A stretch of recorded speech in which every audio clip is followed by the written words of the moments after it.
பசங்களா, ஒரு சின்ன விஷயம் கேட்கிறேன். ஒரு சாக்லேட் கிடைச்சா என்ன பண்ணுவீங்க? சில பேர் என்ன செய்வாங்க தெரியுமா?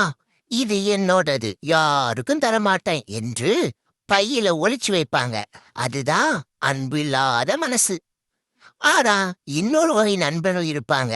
டேய், பாதி நீ சாப்பிடு, பாதி நான் சாப்பிடுறேன் என்று சந்தோஷமா பகிர்ந்து கொடுப்பாங்க. அதுதான் அன்பு இருக்கிற மனசு. அன்பு இல்லாதவங்க என்ன நினைப்பாங்க? என் பென்சிலு, என் ரப்பரு, என் தண்ணீர் பாட்டில் எல்லாமே என்னோடது என்று எல்லாத்தையும் கட்டி பிடிச்சுக்கிட்டே இருப்பாங்க.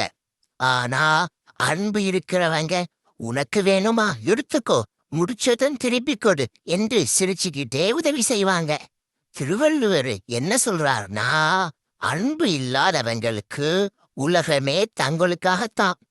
ஆனால் அன்பு உள்ளவங்க தங்களிடம் இருக்கிறதையே மற்றவர்களுக்காக மகிழ்ச்சியோடு பகிர்ந்து கொடுப்பாங்க. அதனாலதான் எல்லோருக்கும் அவர்களை ரொம்ப பிடிக்கும். அதனால்தான் நண்பர்களே, பொருளை சேர்த்து வைப்பதை விட அன்பை சேர்த்து வைங்க. அன்பு கொடுத்தா நண்பர்கள் கிடைப்பாங்க, சண்டை கொடுத்தா தனிமைதான் கிடைக்கும். இப்போ புரிஞ்சுதா இந்த குரலோட விளக்கத்தை?